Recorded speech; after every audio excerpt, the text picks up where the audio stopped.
Hello guys, what's up? I hope you are doing fine. This is me Mir Wahid and today I will be teaching you the remaining part of vitamins. Vitamins कल मैंने आपको पढ़ाया था, उसमें हमने देखा था fat soluble vitamins क्या होते हैं, A, D, E and K, और A, D, E and K के बारे में मैंने आपको बताया था कि उनका केमिकल फार्मूला क्या होता है, सोर्स क्या होता है और डेफिशिएंसी सिम्टम्स क्या होते हैं।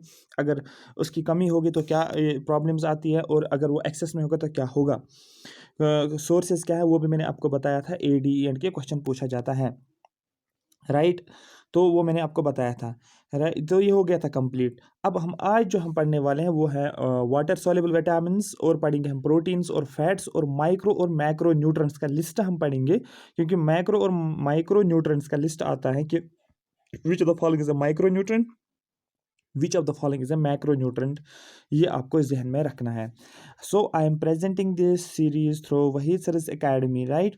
सो ज़्यादा से ज़्यादा शेयर करो, सब्सक्राइब करो और अपने फ्रेंड्स को जो है शेयर करो, सो दैट उनको भी पता चले कि यहाँ पर क्लासेस चल रहे हैं। अदरवाइज़ उनको भी जो है वो वेट कर रहे होंगे, शायद सर जो है क्लासेस नहीं दे रहा है, ठीक है। तो तो आप शेयर कर लो, ठीक है। तो विटामिन मैंने आपको पहले ही बताया था, ठीक है। आज मैंने एक सेशन दिया था आपको, 3 बजे आया था, ठीक है, 3 बजे 3 PM, ठीक है। तो उसमें मैंने आपको करंट इश्यूज़ के एक करंट इशू लिया था, मैंने साइक्लोन था, लेकिन उस साइक्लोन को करंट के साथ मैंने लिंक किया था, ठीक है। टॉकटे साइक्लोन जो कि अरेबियन सी में देखने को मिल रहा है। अब उसी के बेस्ड पे आगे और कुछ साइक्लोन्स प्रिडिक्शन है कि आने वाले हैं, जैसे यास, साइक्लोन यास आने वाला है, ठीक है। तो जब वो उसके बारे में डिटेल में देखूंगा तो फिर आपको उसके बारे में बताऊंगा वो क्या है क्या नहीं है। आप वो सेशन देख लो, क्योंकि आपका चैप्टर जो था क्लाइमेट ज्योग्राफी में, तो वो क्लाइमेट के साथ रिलेटेड है। वहाँ पर मैंने स्टैटिक भी आपको समझाया कि साइक्लोन क्या होता है आज के लेक्चर में, और एट द सेम टाइम मैंने उसको करंट के साथ भी लिंक किया है, किस तरीके से एक साइक्लोन को नाम दिया जाता है, क्या होता है क्या नहीं होता है, और किन किन स्टेट्स को इम्पैक्ट पड़ा उससे, वो देख लो आज, ठीक है। तो जो जो मैं आपको प्रोवाइड करूँगा वो समझो आप स्किप नहीं कर सकते, क्योंकि कहीं से भी एक एक क्वेश्चन आपको मिल जाएगा, फिर वही पेपर आपका बन जाएगा। कुछ कोई भी लेक्चर आप मिस नहीं कर, जितना आप लेक्चर मिस करोगे उतना आप एक एक मार्क्स गवा लोगे, क्योंकि कहीं किसी भी टॉपिक से कोई भी क्वेश्चन पूछ सकते हैं, ठीक है। अब आप बोलोगे सर न्यूट्रेंट लंबा जा रहा है, जो आप न्यूट्रिशन पढ़ा रहे हो वो आप लंबा जा रहा है, नहीं लंबा नहीं जा रहा है। जो न्यूट्रिशन में आपको पढ़ना है वो वही मैं अभी न्यूट्रिशन के आसपास ही घूम रहा हूँ। आज मैं इसको कंप्लीट करूँगा तो कल जो है फिर ट्रांसलोकेशन जो भी होगा, क्योंकि वो एक ब्रॉड टॉपिक है इसलिए उन्होंने वो दिया है, समझना बहुत ज़्यादा ज़रूरी है। ऊपर ऊपर से पढ़ने से कोई मतलब ही नहीं है, एक ही बार पढ़ो, अभी टाइम भी मिलेगा आपको, और बाकी आपको ये बाकी चीज़ों में भी हेल्प करेगा। दिस इज़ मी, ये तो मैंने आपको बताया था, विटामिन मैंने पढ़ा था। आज जो हम देखेंगे ई, यहाँ तक मैंने बताया था आपको, ठीक है। ये भी बताया था, हाँ। आज जो हम पढ़ने वाले हैं दैट इज़ विटामिन बी के बारे में पढ़ेंगे। तो हम अब वाटर सॉल्युबल विटामिन पढ़ेंगे, वाटर सॉल्युबल विटामिन हम पढ़ेंगे। इसमें होता है विटामिन बी और विटामिन सी। फिर स्टिल विटामिन बी जो है इसको ये विटामिन बी कॉम्प्लेक्स होता है, इसमें B1 B2 B6 B5 जितने भी हैं उसको हम देखेंगे, और जो जो आपका एक्स्ट्रा जहाँ से मिलेगा आप अपने खुद अपने नोट्स में वो ऐड करते जाओगे, क्योंकि ये पॉसिबल नहीं कि हर एक पॉइंट कवर हो जाएगा, बट मैं कोशिश करता हूँ कि मैक्सिमम कवरेज जो है आपको दे दूँ, सो दैट मैक्सिमम सिलेबस आपको कवर करके दूँ, सो दैट आपको जो फिर डायरेक्ट एग्जाम में नहीं रहेगा, आप कॉन्फिडेंटली एग्जाम में जाओगे विथ फुल फ्लेज पर। फिर पेपर अगर टफ आता है आप उस चीज़ को हैंडल कर सकते हो, और पेपर अगर टफ आता है तो आपको उससे बहुत ज़्यादा फ़ायदा है टफ पेपर से। क्यों? क्योंकि जिसने ऊपर ऊपर से पढ़ा होगा तो वो फंस जाएगा वहाँ पर, ठीक है। फैक्ट्स याद करके जाएगा कोई तो उससे काम चलेगा नहीं। तो विटामिन बी की हम बात, सॉरी, विटामिन बी की हम बात करेंगे। इसमें सबसे पहले हमें पढ़ना है विटामिन B1।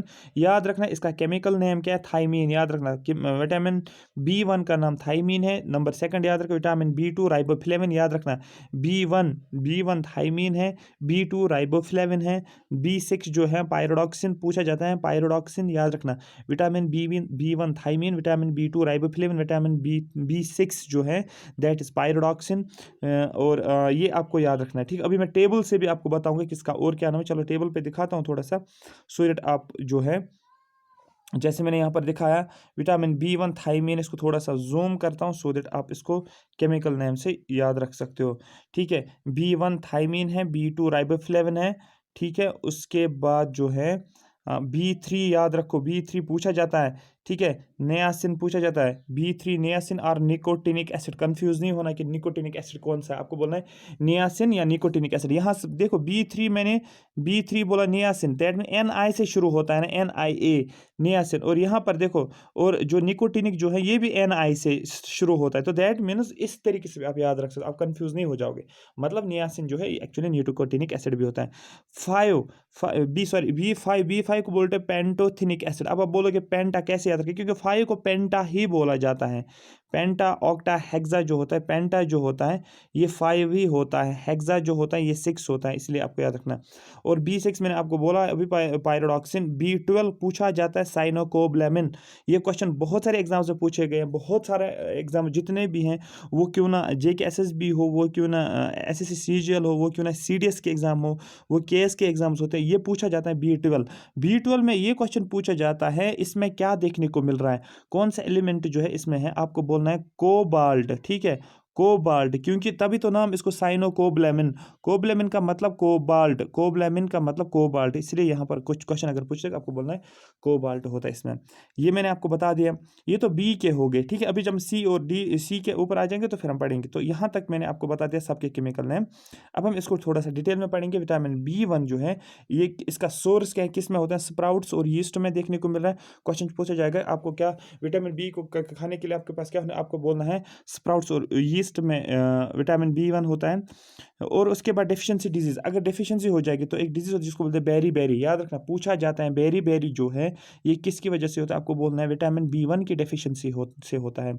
नेक्स्ट चलेंगे B2 राइबोफ्लेविन बोला जाता है। सोर्स इसका क्या है, स्प्राउट। ठीक है, present in cow's milk yellowish. ठीक है, ये किस में होता है, दूसरा काउज मिल्क में होता है, जो कि येलोविश काउज मिल्क जो होती है येलो कलर का, उसमें आपको विटामिन B2 देखने को मिलेगा। नेक्स्ट अगर हम बात करेंगे, नेक्स्ट जो ऑलमोस्ट आप लोगों ने सबने विटामिन पढ़ा होगा, लेकिन डिटेल में नहीं पढ़ा होगा, ऊपर ऊपर से अगर पढ़ा है तो उसको वैल्यू ऐड करते जाओ। मैंने कल भी बोला था, कल किसी स्टूडेंट, परसों मैंने किसी स्टूडेंट ने मुझे बोला था सर हमने तो ये पढ़ा है, लेकिन वहाँ पर जब हम क्वेश्चन को सॉल्व करते हैं JKSSB प्रीवियस क्वेश्चन वो नहीं बन रहे हैं, तो दैट मीन्स आपने पढ़ाया ही नहीं कुछ फिर। क्योंकि जब JKSSB के क्वेश्चंस नहीं निकल रहे हैं पिछले साल के, तो इस साल का थोड़ी निकलेगा, क्योंकि साल भर साल जो है पेपर टफ डाला जाता है। और इन क्वेश्चंस को ये पढ़ने के बाद आप जाओ क्लास 4th के पेपर देखो, क्लास 4th के क्वेश्चन सॉल्व करो, अगर वो क्वेश्चन सॉल्व हो रहे तो दैट मीन्स आप एग्जाम में टिक पाओगे। फिर डिफिशियंसी डिजीज की बात करेंगे, चिलियोसिस एंड अल्सरेशन। याद रखना है विटामिन B2 की डेफिशिएंसी की वजह से एक डिजीज होती है जिसको बोलते हैं चिलियोसिस और अल्सरेशन, ये आपको याद रखना है। उसके बाद विटामिन B6 जिसको बोलते हैं हम पायरोडॉक्सिन। फंक्शन इसका क्या है, vitamin B6 helps the body make several neurotransmitters. याद रखो बहुत ज़्यादा इंपॉर्टेंट न्यूरोट्रांसमीटर्स। ठीक है, न्यूरॉन्स की यहाँ पर बात करना है, तो याद रखना विटामिन B6 जो होता है ये हेल्प करता है बॉडी को क्या बनाने में, आपको बोलते हैं न्यूरोट्रांसमीटर्स। ये एक्चुअली केमिकल्स होते हैं that carry signals from one nerve cell to another. हमारे पास नर्व सेल्स होते हैं, अगर आपने नर्व सेल देखा होगा, ठीक है, उसमें डिफरेंट पार्ट्स होते हैं, सेल्स जो होती है वो अपना सिग्नल जो होता है एक जगह से दूसरी जगह ट्रांसमिशन देते हैं, जिसको साइनॉप्सिस आप बोलते हैं। आप साइनॉप्सिस इस तरीके से आपने देखा होगा, ठीक है, इस तरीके से वो होता है। ठीक है, ये इस तरीके से। फिर दूसरा जो होता है वो इसके साथ मिल जाता है और उसके पीछे इसको बोलते हैं साइनैप्सिस। जॉइंट एक बना लेता है, सो दैट क्या होता है, ट्रांसमिशन अच्छे से होता है। इसलिए बोलते हैं ना, जब आप कोई भी चीज़ याद करते हो साइनैप्सिस को स्ट्रॉन्ग होनी चाहिए, जितना साइनैप्सिस स्ट्रॉन्ग होता है उतना आपको काफ़ी टाइम तक याद रहता है। ठीक है, तो वो जो होता है उसी को बोला जाता है यहाँ पर विटामिन B6 किस में हेल्प करता है, बॉडी को न्यूरोट्रांसमीटर्स में हेल्प करता है। ठीक है, आ रही बात समझ। उसके बाद chemicals that carry signals from one nerve cell to another. एक हमारे पास different large number of nerve cells होते हैं, तो एक नर्व सेल से दूसरे नर्व सेल में क्या होता है, इंफॉर्मेशन ट्रांसमिट होना। ठीक है, सिग्नल ट्रांसमिट होना वो किसकी वजह से होता है, वो न्यूरो की वजह से होता है। और ये न्यूरो हमारे बॉडी में किस तरीके से डेवलप होते हैं, किसकी वजह से, आपको बोलना विटामिन B6 से होता है। इसलिए मैं इस पर ज़्यादा फोकस कर रहा हूँ, neuro. It is needed for normal brain development and function. Brain के डेवलप क्वेश्चन है कि ऐसा कौन सा विटामिन है जो ब्रेन के डेवलपमेंट के लिए ज़रूरी है, ब्रेन को नॉर्मल फंक्शन परफॉर्म करने के लिए कौन सा विटामिन, आपको बोला we need to have vitamin B6। ठीक है, हमें विटामिन B6 की जरूरत होती है सो दैट हमारा ब्रेन जो है नॉर्मल फंक्शन परफॉर्म करे and helps the body make the hormone serotonin. एक हार्मोन होता है जिसको बोलते हैं सेरोटोनियन एंड न्यूरो ठीक है। दूसरा एक तो हार्मोन सेरोटोनिन है, दूसरा है नेफ्रीन इसको बोलते हैं, याद रखना। याद इतना आपको याद रखना है, विटामिन B6 जो है जिसको पायरोडॉक्सिन बोला जाता है, ये हमारे ब्रेन नॉर्मल फंक्शनिंग परफॉर्म करने के लिए ब्रेन के लिए ज़रूरी होता है। दूसरा जो होता है ये क्या करता है, ये किस में हेल्प करता है, हार्मोन को बनाने में, मेक द हार्मोन सेरोटोनिन और नेफ्रीन, याद रखना, which influence the mood and melatonin, जो कि मूड हमारा होता है और मेलेटोनिन होता है हमारा, ठीक है, उसमें क्या करता है, उसको इन्फ्लुएंस करता है, which helps regulates body clock, ठीक है, जिसकी वजह से हमारा बॉडी का मैकेनिज्म जो रहता है वो ठीक रहता है। मतलब B6 का इंपॉर्टेंट विटामिन, जितने भी बी कॉम्प्लेक्स जितने भी है उसमें से मोस्ट इंपॉर्टेंट आप मानो कि जो भी है, जितने भी B1 B2 B5 B6 B9 B12, इसमें से B6 को ज़्यादा याद रखो क्योंकि ये ब्रेन के साथ रिलेटेड है, ठीक है, आपके न्यूरोट्रांसमीटर्स के साथ रिलेटेड है, ठीक है। अब अगर हमारे पास विटामिन B6 तो नहीं है, तो अगर डेफिशिएंसी है इसकी तो क्या प्रॉब्लम है, एनीमिया हो जाता है। पूछा जाता है ऐसा कौन सा विटामिन है जिसकी वजह से एनीमिया होता है, आपको बोलना है विटामिन B6 की डेफिशिएंसी की वजह से एनीमिया होता है। नर्वसनेस आती है, डेफिनेटली अगर ये ब्रेन के साथ रिलेटेड तो नर्वस हो जाएगा। इंसोम्निया होता है, डिप्रेशन आ जाता है, मसल में क्रैम्प्स आ जाते हैं, याद रखना है। सबसे इंपॉर्टेंट है याद रखना नर्वसनेस, और याद रखना एनीमिया, और याद रखना इंसोम्निया जो होता है, ये प्रॉब्लम्स आ जाते हैं एक पर्सन के अंदर अगर उसमें विटामिन B6 की डेफिशिएंसी है। ये मैंने आपको डिटेल में बता दिया। आई होप यहाँ तक ये आपको समझ आया होगा। आगे चलता हूँ मैं।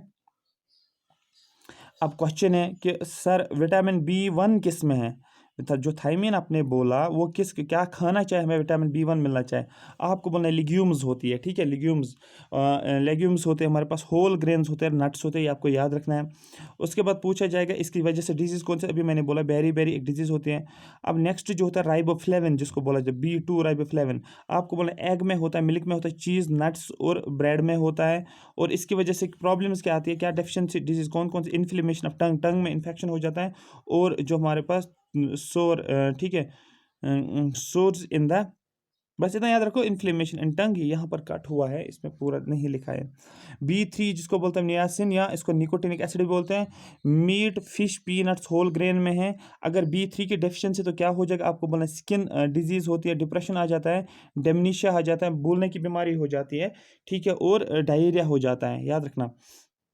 पेंटोथेनिक एसिड मैंने पहले बताया, पेंटा का मतलब 5 होता है, तो B5 इसको बोला जाता है। एग्स, लिवर और डेयरी प्रोडक्ट्स में ये होता है।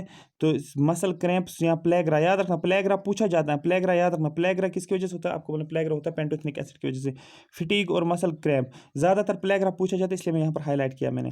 B6 जिसको पायरोडॉक्सिन बोलते हैं, ये ऑर्गन मीट्स में होता है, सीरियल्स में होता है, कॉर्न में होता है, जो आप कॉर्न खाते हो, ठीक है। अब इसकी वजह से मैंने अभी बोला एनीमिया होता है, किडनी में स्टोन्स आ जाते हैं, ठीक है, और डिप्रेशन आ जाता है, नौसिया हो जाता है, ये सब कुछ आपके बस इतना इतना आपको याद रखना है, एनीमिया जो है बहुत ज़्यादा ज़रूरी है यहाँ पर।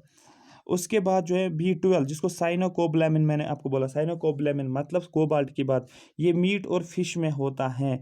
और ये क्या होता है, पेल स्किन, इसकी वजह से अगर इसकी डेफिशिएंसी होती है तो क्या पेल स्किन बन जाता है, कॉन्स्टिपेशन का प्रॉब्लम होता है, और फिटीग होता है। बस कॉन्स्टिपेशन याद रखो, ये आप याद रख सकते हो यहाँ पर। आई होप ये आपको पूरा समझ आया होगा जो भी मैंने आपको बताया विटामिन। अब यहाँ पर इसका लास्ट जो बच रहा है विटामिन का, जो हमने डिटेल कंप्लीट की है, इसमें से जो लफ्ज सबसे लास्ट है that is vitamin C।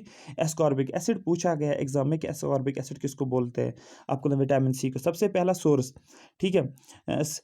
Stress fruits आपके पास होते हैं, फॉर एग्जांपल आपको लेमन होता है, ऑरेंज होता है, ग्रेप्स फ्रूट्स। क्वेश्चन पूछा जाता है, ये क्वेश्चन देखने को मिला है कि विटामिन C जो है हमें क्या खाना चाहिए, किस लिए होता है, आपको बोलना है विटामिन C जो है ये स्ट्रेस फ्रूट्स में होता है, इसमें ऑरेंज भी है, ग्रेप फ्रूट होता है, और लेमन जो होता है इसमें क्या देखने को मिलेगा, जनरली याद ना स्ट्रेस फ्रूट्स में यही 3 आ जाते हैं। क्वेश्चन पूछा जाएगा स्ट्रेस फ्रूट्स में कौन सा, आपको बोलना ऑरेंज और लेमन और ग्रेप फ्रूट, ये स्ट्रेस फ्रूट्स होता है। इसके अलावा विटामिन C स्ट्रॉबेरी में होता है, ब्लैक करंट होता है, ठीक है, और कीवी फ्रूट्स होते हैं, टोमेटो होता है, ग्रीन लीफी वेजिटेबल्स होता है, और ग्रीन पेपर होता है। याद रखना वेजिटेबल्स बहुत ज़्यादा हेल्थ इसके लिए बॉडी के लिए ज़रूरी होता है, इसलिए खाना चाहिए। फंक्शंस अगर बात करेंगे विटामिन C के फंक्शंस की बात करेंगे, इससे क्या फ़ायदा है हमारा, हेल्प सिंथेसाइज कोलेजन, मैंने बोला था कोलेजन फाइबर्स होता है हमारे पास बॉडी के अंदर, ठीक है, उनको प्रोड्यूस करने में हेल्प कर देता है, ठीक है। और क्या होता है, promote the growth and the repair of the cells, जो हमारे पास सेल्स जो होते हैं उनकी ग्रोथ होती है, और सेल्स को रिजनरेट करने के लिए, रिपेयर करने के लिए हमारे पास विटामिन C की ज़रूरत ज़रूरत होती है, ठीक है। रिपेयर ऑफ सेल्स, गम्स, अगर हमें गम्स में इन्फेक्शन होता है, गम्स में प्रॉब्लम होते हैं, टीथ में कुछ हो जाता है, ब्लड वेसल्स में कुछ हो जाता है, बोन्स में, उसकी सिंथेसिस के लिए, उनकी ग्रोथ के लिए बहुत ज़्यादा ज़रूरी है। Helps healing after operation and injury, अगर किसी को ऑपरेशन हो जाता है, किसी को कुछ इंजरी होती है, फिर उसका वो जख्म जो होता है उसमें हीलिंग होनी चाहिए।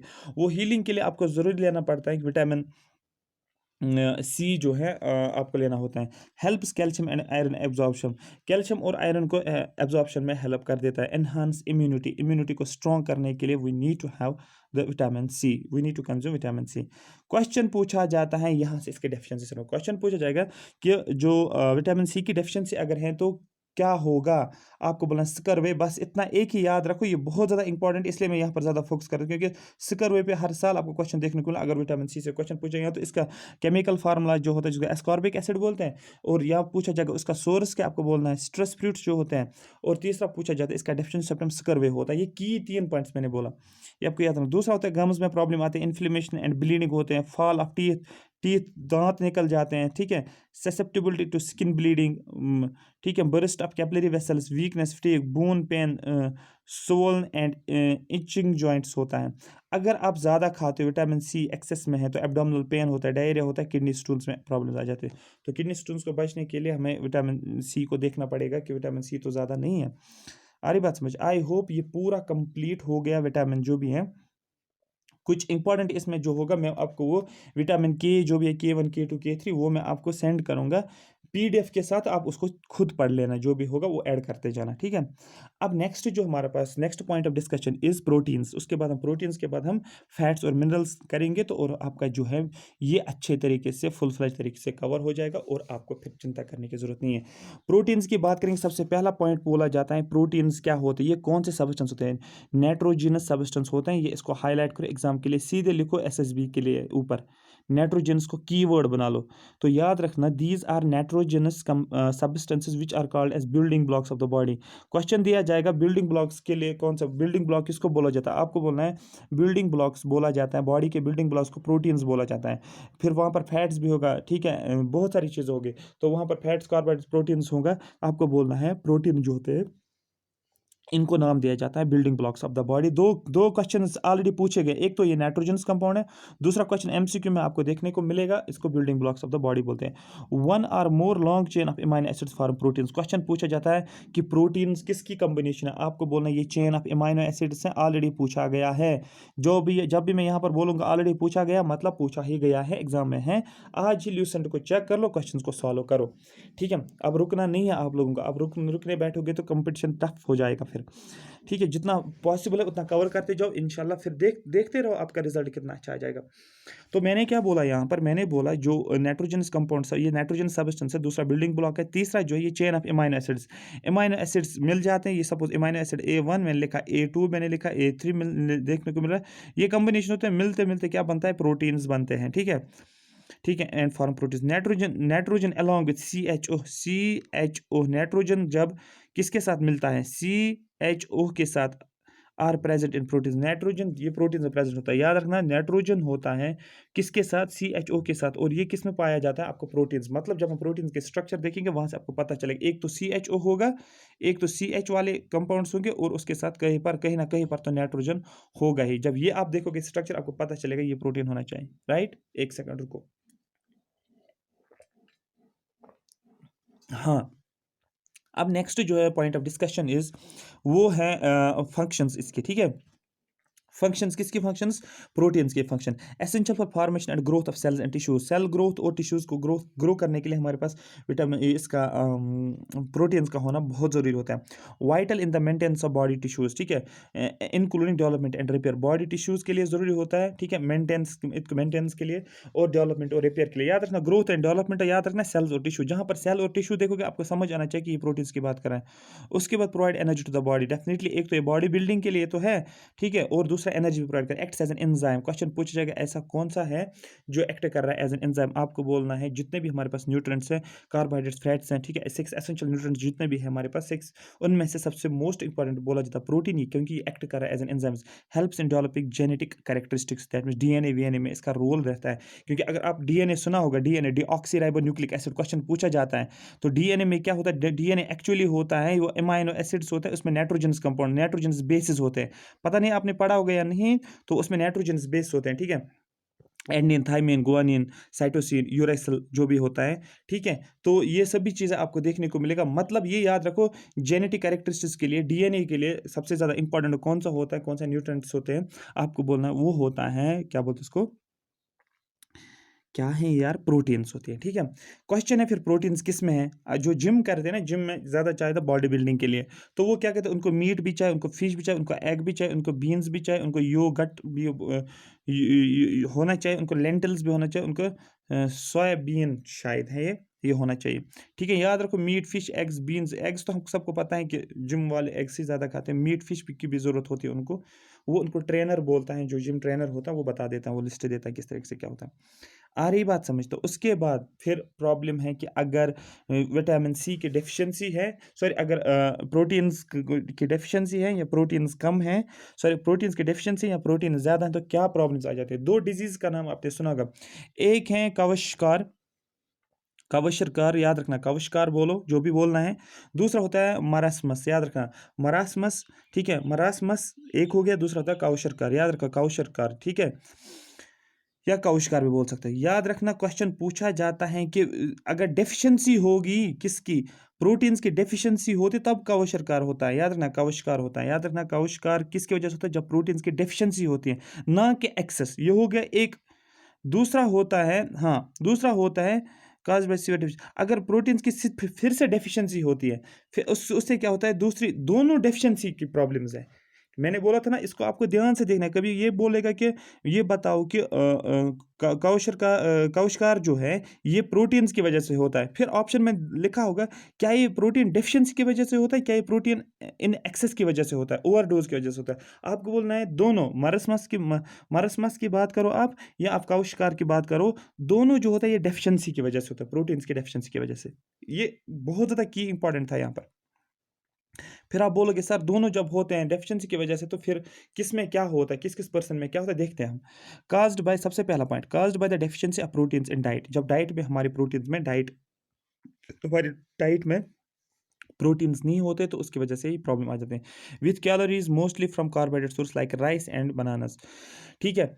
चिल्ड्रन डेवलप थिन आर्म्स, इसकी वजह से हमें कैसे पता चलेगा इसमें ये प्रॉब्लम आ रही है, ये डिजीज़ है। चिल्ड्रन जो है उनमें थिन आर्म्स हो जाते हैं, legs with Solan stomach, thin arms होती है, थिन स्टोमक होता है, सॉरी थिन लेग्स होती है और सोलन स्टोमक प्रॉब्लम आ जाती है। They have stunted growth, short growth होती है, बच्चे नहीं बढ़ जाते हैं, ठीक है, उनकी ग्रोथ शॉर्ट रहती है। डायरिया हो जाता है, फटीग रहता है, ठीक है, अरे बात समझ। इसलिए क्या होता है ना कि जब प्रेगनेंसी होती है तो उस टाइम प्रेगनेंसी से 3 महीने पहले या 3 महीने के बाद बहुत ज़्यादा केयर करना पड़ता है, ठीक है। लैक्टेटिंग वुमेन जो होते हैं, क्योंकि उनमें उनको डाइट एक लिस्ट दिया जाता है, सो दैट बच्चा जो होगा उसको स्टंटेड ग्रोथ नहीं, क्योंकि इंडिया में बहुत ज़्यादा प्रॉब्लम्स है स्टंटेड ग्रोथ की, हंगर की वजह से, डाइट की डेफिशिएंसीज की वजह से, क्योंकि फिर हमेशा के लिए रहता है, पतले थिन टांगें रहती है, थिन आर्म्स रहते हैं, उनके पास एनर्जी भी नहीं होती। तो ये चीज़ें अब गवर्नमेंट जो है काफ़ी ज़्यादा अच्छे स्टेप्स लेता है इनके रिलेटेड। आगे आगे पढ़ेंगे तो अभी थोड़ा सा मैंने आपको आइडिया दिया है, ठीक है। उसके बाद याद रखना, क्वेश्चन पूछा जाएगा कि जब थिन लेग्स होती है, थिन आर्म्स होती है, तो कौन सा प्रॉब्लम आपको बोल रहा है, प्रोटीन की डेफिशिएंसी। फिर इस बीमारी को क्या बोलते हैं, आपको इस डिजीज को बोल रहा है कवशरकार, याद रखना। उसके बाद marasmus, caused by the severe deficiency of protein, जब बहुत ज़्यादा कमी होगी किसकी, प्रोटीन्स की, एंड कैलोरीज इन इन्फेंट्स, याद रखना। तो क्वेश्चन पूछा जाता है कि मारेस्मस किन में हो जाता है, आपको बोलना इन्फेंट्स में हो जाता है, मतलब पेट में जो बच्चे होते हैं उनको। इसलिए मैंने बोला था प्रेगनेंसी से पहले 3 महीने, ठीक है, अभी प्रेगनेंसी नहीं होती, लेकिन 3 महीने की गैप जो प्रेगनेंसी की होती है उसमें, और प्रेगनेंसी के बाद देखने को मिल रहा है कि उनको डाइट को काफ़ी ज़्यादा ध्यान रखना पड़ता है। तो इसीलिए इन्फेंट्स को प्रॉब्लम होते हैं अगर प्रोटीन डेफिशिएंसी अगर है, ठीक है, इन्फेंट्स के अंदर तो कौन सी डिजीज़ होती है उसको बोला जाता है मारस्मस। इसको और जब चिल्ड्रन होते हैं, चिल्ड्रन तो पैदा होते हैं ना पहले, तो इसका मतलब अब वो इन्फेंट्स नहीं, अब चिल्ड्रन है, उनमें क्वेशरकार होता है। बस इतना आपको ये मेन डिफरेंस था यहाँ पर जो आपको पता चलेगा। Muscle tissues and water content, muscle tissues and water content reduced. Muscle tissue जो होते हैं वो रिड्यूस हो जाते हैं और वाटर कंटेंट भी रिड्यूस हो जाता है। और ठीक है, काज स्टारवेशन, जिसकी वजह से भूख फिर ज़्यादा लगती है। तो मारस्मस की वजह से ज़्यादा भूख लगती है। बस इतना आपको याद रखना। इसमें कीवर्ड एक ही है, सीवियर डेफिशिएंसी जब होगी प्रोटीन्स की और कैलोरीज किन में, इन्फेंट्स में, तो आपको बना वो मारस्मस होता है। चिल्ड्रंस में वो होता है स्टंटेड ग्रोथ। आप ये बोल, हाँ, इसके बाद हमारे पास नेक्स्ट नेक्स्ट जो टॉपिक होगा, लेकिन अभी जो है दैट इज़ द फैट्स जो है, ये हमारा पॉइंट ऑफ डिस्कशन है जो हम इसके बारे में पढ़ेंगे। सबसे पहला पॉइंट ये क्या होते हैं, सबसे पहला पॉइंट ही इसमें एमसीक्यू है, सीधे एमसीक्यू पूछा गया है। फैट्स क्या है आपको बोलना है, ये सैचुरेटेड एस्टर्स होते हैं of glycerol and fatty acids.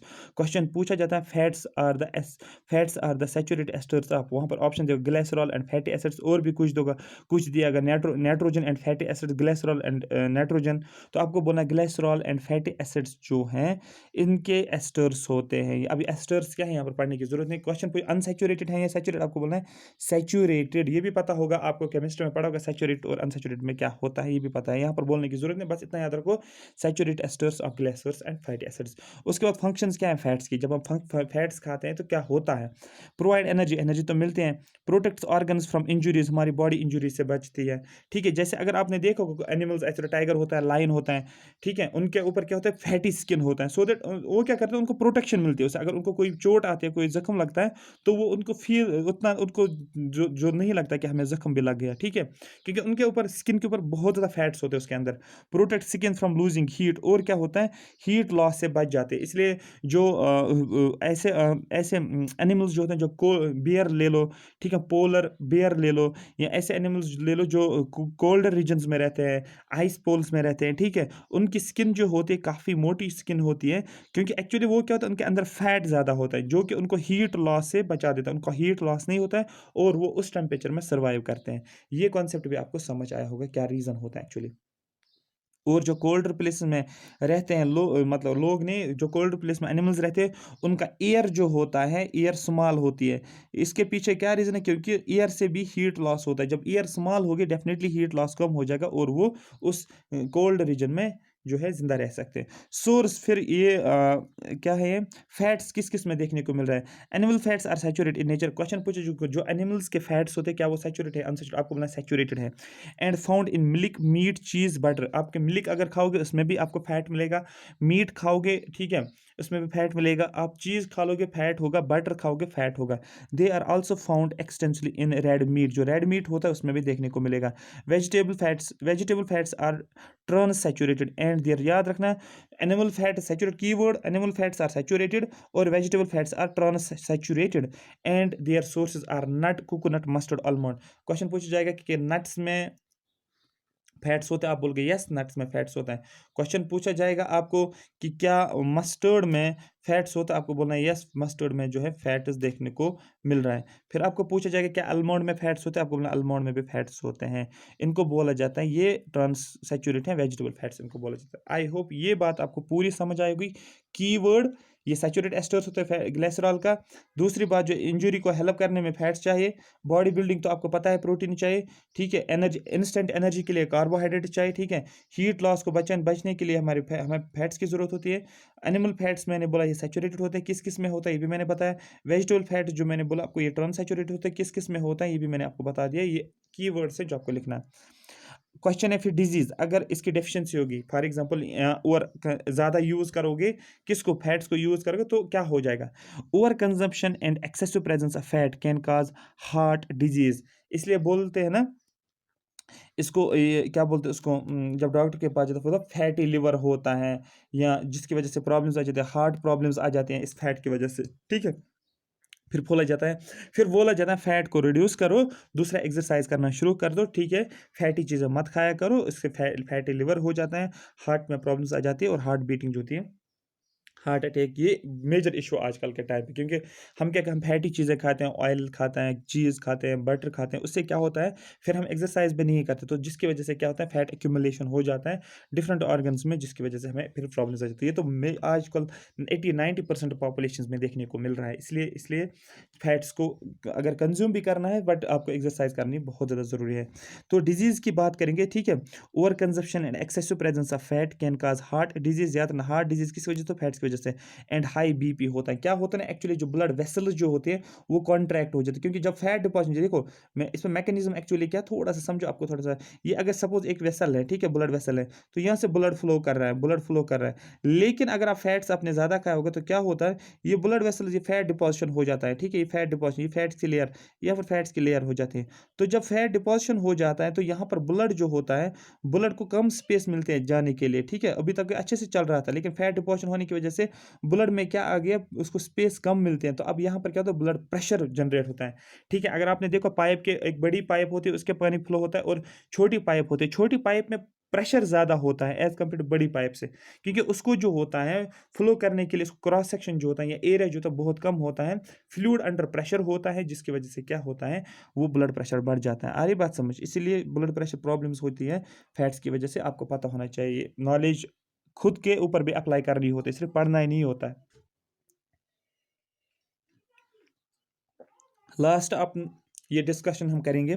अब आप बोलोगे सर मिनरल्स क्यों पढ़ने, क्योंकि परसों मैंने आपको दिखाया था, पेपर डिस्कशन दिखाया था मैंने आपको जेके एसएसबी का, वहाँ पर मिनरल्स पे 2 क्वेश्चंस पूछे गए थे, इसलिए मिनरल्स करना ही पड़ेगा, क्योंकि जेके एसएसबी क्या करता है ये टॉपिक्स को छेड़, सेम क्वेश्चन नहीं पूछा जाएगा जो कि एसएसबी ने पिछले पिछले साल पूछा गया है, लेकिन सेम टॉपिक से क्वेश्चन पूछ सकता है, सेम टॉपिक से क्वेश्चन पूछ सकता है, ठीक है। अब यहाँ पर minerals are homogenous inorganic materials, याद रखना ये इनऑर्गेनिक है, ये ऑर्गेनिक नहीं है, ये बस इतना आपको याद रखना कीवर्ड, ये होमोजेनस होते हैं, एक जैसे होते हैं, ठीक है।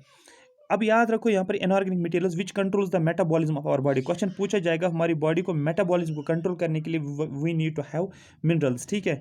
Below are some important minerals and their function, नीचे जो है जो भी लिस्ट में आपको बताऊंगा इसमें इंपॉर्टेंट मिनरल्स और फंक्शंस हम पढ़ेंगे।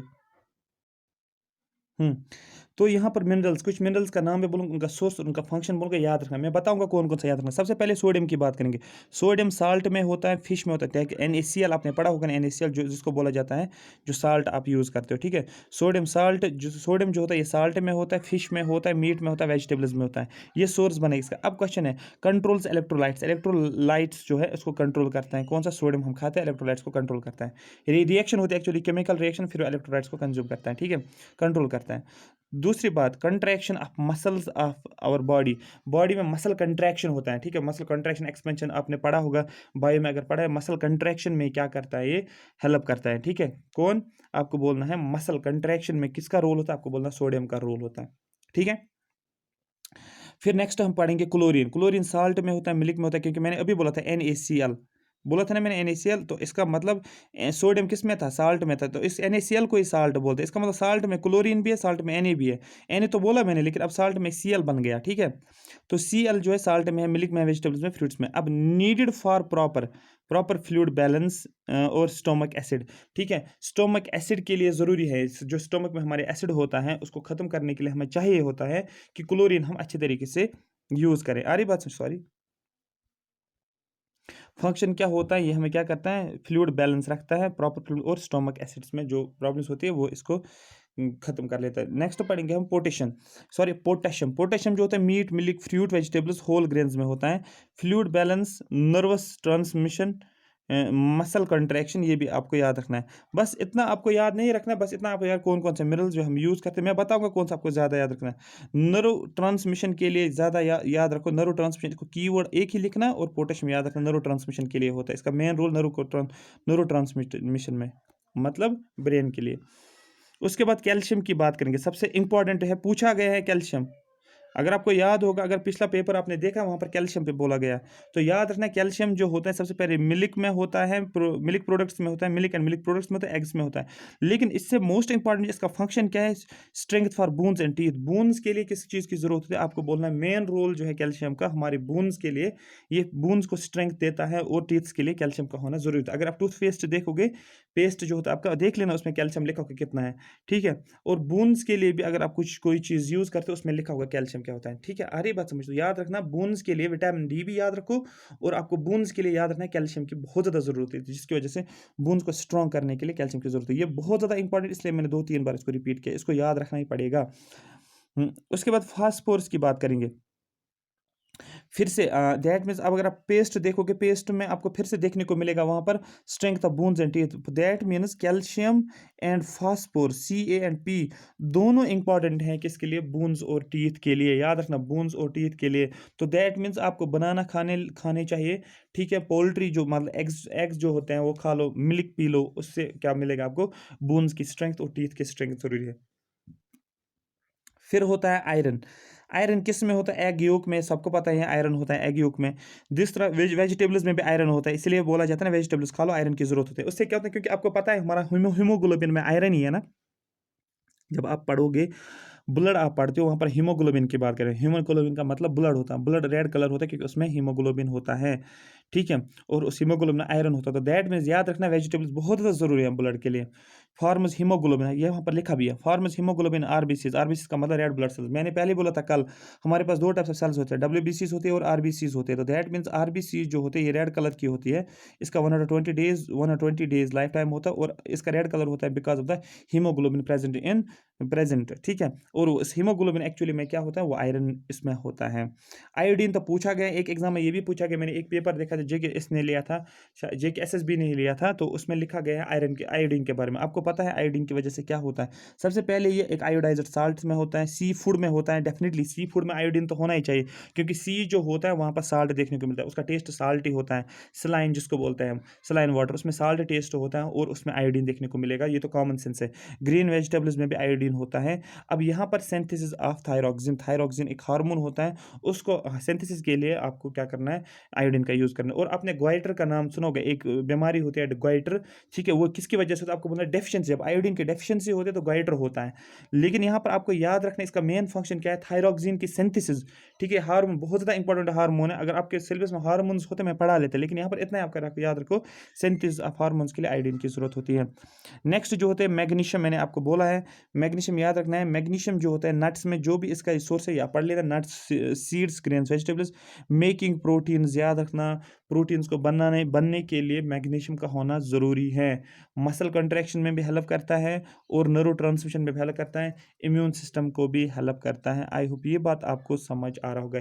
ये आपका कंप्लीट हो गया जो भी न्यूट्रिशन, जहाँ से भी आपको क्वेश्चंस मिलेंगे आप क्वेश्चंस को हैंडल कर सकते हो, अगर आप इसको रिवाइज करो 1-2 बार और क्वेश्चंस लगाओगे इसके ऊपर, राइट। ये आपको पूरा समझ आया होगा। अब हमें क्या पढ़ना है कल, कल हम पढ़ेंगे जो हमारे पास ट्रांसलोकेशन, जो उसमें मैं फोटोसिंथेसिस का भी बता दूंगा, उसमें मैं प्लांट्स के लीव्स के बारे में बता दूंगा, क्योंकि ट्रांसलोकेशन में पढ़ना है कि लीव्स में क्या रोल होता है, किस तरीके से क्या होता है ट्रांसलोकेशन भी, और उसमें बताऊंगा कि कौन कौन से मिनरल्स यूज होते हैं प्लांट्स में, वो देखेंगे हम। अभी यहाँ पर मैं थोड़ा सा लास्ट पॉइंट ऑफ डिस्कशन जो हमारा है दैट इज माइक्रो और मैक्रो न्यूट्रेंट्स क्या होते हैं। माइक्रो और मैक्रो डिफरेंस है, आसान है, क्वेश्चन पूछा जाता है। सबसे पहले न्यूट्रेंट्स, तो मैंने आपको बताया था, nutrients are chemical substance that are required to for the proper function of the cells, tissues and different organs of the organisms. Nutrient definition तो मैंने आपको बताया था पहले ही, ठीक है। There are 2 types of nutrients essential for the body, body के लिए 2 न्यूट्रेंट्स आपको पता है, मैक्रो और माइक्रो होता है। मैक्रो क्या होता है, the nutrients that are essential for the body in lesser amounts, वो न्यूट्रेंट जो हमें स्मॉलर क्वांटिटी में चाहिए होता है उसको बोलते हैं माइक्रो, और वो न्यूट्रेंट जो हमारे बॉडी के लिए ज़रूरी होता है लेकिन ग्रेटर अमाउंट्स में, उनको बोलते हैं हम मैक्रो। पूछा जाएगा माइक्रो के लिए कौन सा होता है, मैक्रो के लिए कौन सा होता है। सबसे पहली बात, एक लेफ्ट साइड से मैंने माइक्रो लिया और मैक्रो मैंने राइट साइड से लिया, मैं डिफरेंस बताऊंगा। सबसे पहले रिक्वायरमेंट दोनों की, कि माइक्रो न्यूट्रेंट की कितना चाहिए हमें और मैक्रो न्यूट्रेंट कितना चाहिए हमें। तो रिक्वायरमेंट्स की अगर हम बात करेंगे, ये माइक्रो का पार्ट है, required in very minute quantity, ठीक है। माइन्यूट का मतलब ट्रेस अमाउंट्स में चाहिए इसको, और मैक्रो जो होता है ये लार्ज क्वांटिटीज में चाहिए। फिर दोनों के फंक्शंस, माइक्रो का फंक्शन ये डिजीज प्रिवेंट करता है, लेकिन मैक्रो जो होता है ये एनर्जी प्रोवाइड करता है। देखो ये डिफरेंस बहुत ज़्यादा इंपॉर्टेंट है, क्वेश्चन पूछा जाएगा, ये वाला माइक्रो है और ये वाला मैक्रो है, ये वाला मैक्रो है। क्वेश्चन पूछा जाएगा डिजीज को प्रिवेंट करने के लिए हमें किन न्यूट्रेंट्स की जरूरत होती है, आपको बोलना है माइक्रो न्यूट्रेंट्स की जरूरत होती है, सो दैट हम डिजीज से बच जाए। लेकिन एनर्जी के लिए हमें क्या चाहिए, मैक्रो। अगर आपने देखो कार्बोहाइड्रेट्स, फैट्स एंड प्रोटीन्स से हमें क्या मिलती है, एनर्जी, तो तभी तो वो कैटेगराइज किया गया है मैक्रो में। आ रही बात समझ। फिर मैंने बोला विटामिन और मिनरल्स की बात, विटामिन और मिनरल्स में हम सिर्फ डेफिशिएंसी सिम्टम्स पढ़ते थे ना, तो दैट मीन्स वो किसके अंदर आते हैं, माइक्रो में। इसलिए मैंने कल बताया था विटामिन, जब मैंने स्टार्ट किया था मैंने बोला था वो ट्रेस अमाउंट्स में चाहिए, स्मॉल अमाउंट्स में चाहिए, दैट मीन्स वो एक माइक्रो न्यूट्रेंट है। कुछ समझ में आ रहा है मैं क्या बोल रहा हूँ यहाँ पर? मैं फिर से रिपीट कर रहा हूँ, ये माइक्रो वाला पार्ट है, MICRO, ये इंटरप्रिटेशन होता है, समझना होता है अपनी चीज़ों को। ये मैक्रो होता है, ठीक है, सिर्फ पढ़ना ही नहीं है, समझना है कि किस चीज़ कैसे लिंक करना है। माइक्रो जो होता है ये स्मॉलर अमाउंट्स में चाहिए, स्मॉलर अमाउंट्स का मतलब ये होता है ट्रे बहुत कम अमाउंट्स में चाहिए, लेकिन चाहिए ज़रूरी, सो दैट हमारे हम डिजीज़ से बचे, हमें कोई डिजीज़ ना हो। जैसे विटामिन और मिनरल्स है, अभी मैंने बोला था बोन्स की डिजीज़ होती है, ऑस्टियोपोरोसिस मैंने बोला था कल, बहुत सारे डिजीज़ हैं, तो उसके लिए माइक्रो न्यूट्रिएंट्स। एनर्जी चाहिए आपको तो आपको मैक्रो न्यूट्रिएंट लेना जरूरी है, मतलब कार्बोहाइड्रेट, आपको एनर्जी कार्बोहाइड्रेट की जरूरत है, आपको क्या बोलते हैं उसको, प्रोटीन्स की जरूरत है, कार्बोहाइड्रेट फैट्स प्रोटीन्स आप लेते हो, लेकिन फिर हम आप क्या करते हैं, मिनरल्स और विटामिन जो होते हैं वो माइक्रो में आता है, ठीक है, ये हो गया इसका function. Consequences of deficiency, deficiency results anaemia, अगर इसकी कमी होगी, अगर माइक्रो न्यूट्रिएंट्स आपके पास नहीं है, मतलब उसकी कमी है, तो क्या होता है, एनीमिया होता है, गोइटर, गोइटर मैंने अभी बोला था साल्ट की वजह से, स्कर्वी, स्कर्वी मैंने बोला था आपको किसकी वजह से स्कर्वी होता है, वो मैंने बोला था शायद ascorbic acid, that's vitamin C से, याद रखो।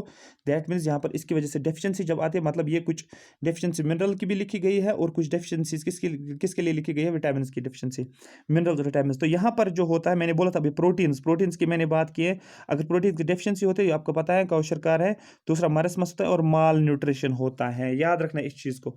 तो दैट मींस ये माइक्रो वाला पार्ट, ये मैक्रो वाला पार्ट।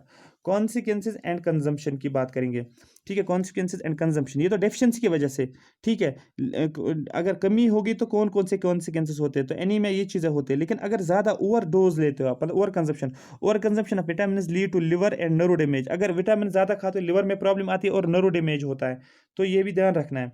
लेकिन अगर आप क्या करते हो, over consumption of macro nutrients results in cardiovascular disease, diabetes, obesity, अभी मैंने बोला आपको अगर आप कार्बोहाइड्रेट्स, फैट्स, प्रोटीन्स, अभी मैंने बोला अगर आप फैट ज़्यादा ले लेते हो तो क्या होता है, कार्डियोवैस्कुलर डिजीज़ आ जाते हैं। हार्ट, कार्डियोवैस्कुलर डिजीज़ का मतलब हार्ट डिजीज़, हमारी वेसल्स जो होती है वो कॉन्ट्रैक्ट हो जाते हैं, डायबिटीज़ होती है, ठीक है, और हमारे पास क्या होता है, ओबेसिटी। आपको पता है डायबिटीज़ के लिए हमें क्या देना पड़ता है, एक इंसुलिन देना पड़ता है, ये भी याद रखें, insulin is related two diabetes, ठीक है, दो टाइप्स ऑफ इंसुलिन होते हैं, डायबिटीज़ इंसुलिन, ठीक है, डायबिटीज़ इंसिपिडस, और एक और होता है, मुझे याद नहीं आ रहा, बट स्टिल एक्स्ट्रा इन्फॉर्मेशन अगर याद रखना है तो रखो, क्योंकि क्वेश्चन पूछे जाते हैं बायो में, कोई भी कहीं से भी क्वेश्चन पूछा जाता है।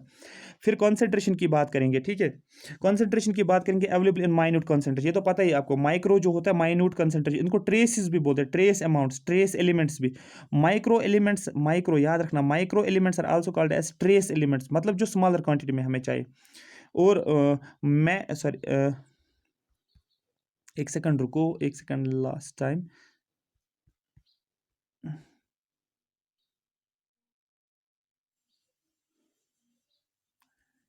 एक सेकंड। हाँ, ये इंपॉर्टेंट देखो यहाँ पर, माइक्रो, माइक्रो को बोला जाता है ट्रेस में, इस पे ज़्यादा फोकस क्यों कर रहा हूँ, क्योंकि क्वेश्चन पूछा गया, आपको समझ, आपने पढ़ा होगा लेकिन ये ट्रेस नाम नहीं सुना होगा, तो micro is also called as trace amounts, मतलब स्मॉलर क्वांटिटीज में। फिर मैक्रो होता है, मैक्रो लार्ज क्वांटिटी में आता है, इसके इसको बोलते हैं मेजर एलिमेंट्स। तो मेजर एलिमेंट्स किनको बोलते हैं, मैक्रो वाले पार्ट को, और माइक्रो को बोला है ट्रेस एलिमेंट्स, और ये आपको याद रखना है, ये पूछा जाता है क्वेश्चन में। अब देखो ये स्मॉलर क्वांटिटीज़ में हमें चाहिए, कौन, माइक्रो जो है हमें स्मॉलर क्वांटिटी में चाहिए, लेकिन कितना कम चाहिए, लेस देन 1 मिलीग्राम होना चाहिए, ठीक है, लेस देन 1 मिलीग्राम पर ग्राम में, ठीक है, लेस देन 1 मिलीग्राम चाहिए, और ये चाहिए 1 से लेकर 1000 माइक्रोग्राम्स में। अरे बात समझ, 1 से 1000, और लेस देन 1 से जो होता है वो माइक्रो होता है, और 1 से ज़्यादा अप टू 1000 तक क्या होता है, मैक्रो होता है, आप 1000 तक ले सकते हो। फिर टाइप क्या होता है, यहाँ पर आपको आएगा माइक्रो एलिमेंट्स कौन से होते हैं, माइक्रो न्यूट्रंट्स कौन से होते हैं, आपको बोला micro nutrients, vitamin, minerals and trace elements. उसके बाद मैक्रो में कौन सा था, कार्बोहाइड्रेट्स, फैट्स और प्रोटीन्स, ये आपको लिस्टिंग पता होनी चाहिए। एग्जांपल जो है antioxidants, minerals and vitamin are examples of macro, proteins, fibres, carbohydrates, fat and fats are micro nutrients. I hope ये एग्जांपल्स आपको समझ आई होगी। फिर जो है ये किस में होते हैं, माइक्रो, माइक्रो फ्रूट्स में होता है, वेजिटेबल्स में एग होता है, फर्मेंटेड फूड्स होते हैं, ठीक है, ग्रीन लीफ वेजिटेबल्स होते हैं। लेकिन अगर आप मैक्रो वाला देखोगे, आपको बोला सीरियल्स, फिश में, लिग्यूम्स में, पोटैटोज में, ऑयल सीड्स में ये देखने को मिलेगा, क्योंकि ऑयल सीड जो होते हैं वो फैटी होता है। उसके बाद एडवांटेजेस की बात करेंगे, micro nutrients contribute to body growth and disease prevention. ये तो पता ही है आपको, बॉडी ग्रोथ में भी हेल्प करता है और डिजीज से बचने के लिए भी ज़रूरत है। ये हमें मैक्रो वाला हमें चाहिए, हमें मेटाबॉलिज्म के लिए ज़रूरत होता है और बॉडी एनर्जी के लिए एनर्जी प्रोवाइड करता है। ये आई होप ये बात आपको पूरी समझ आई होगी। ये आपका कंप्लीट हो गया न्यूट्रिशन। आई होप ये फुल डिटेल आपने समझा है। ठीक है, विटामिन्स भी हो गया, मिनरल्स भी हो गया, कार्बोहाइड्रेट्स भी हो गया, विटामिन्स के टाइप्स मैंने आपको बताए थे, क्योंकि एक्चुअली क्या होता है nutrition and its types. Actually nutrition का मतलब न्यूट्रेंट्स पढ़ने पड़ते हैं डिटेल में। फुल फ्लैज तरीके से कोई भी क्वेश्चन आएगा आप हैंडल करते, एक्स्ट्रा जो भी मिल रहा है उसको आप पढ़ते जाओ। ठीक है, नोट्स में आपको अब कंपाइल्ड आज ही शाम आज कल तक जो है आपको कंपाइल्ड नोट्स इन सब का एक ही जगह पर मिलेगा न्यूट्रिशन का, सो दैट आपको बार बार ढूंढने की ज़रूरत नहीं है। ठीक है, बहुत सारे स्टूडेंट्स ने मैसेज किए, बहुत सारे मैसेज सुनने की कि सर हमें वर्ल्ड हिस्ट्री, वर्ल्ड ज्योग्राफी का कंपाइलेशन चाहिए। वेट करो 1-2 दिन, मैं जहाँ पर मुझे वो पीडीएफ्स हैं वो अभी मेरे पास नहीं है।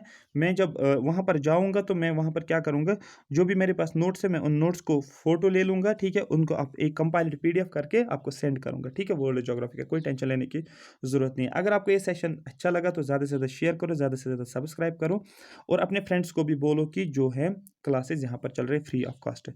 Thank you so much for watching me. Comment section में अपना कमेंट्स मेंशन ज़रूर करना। Thank you so much.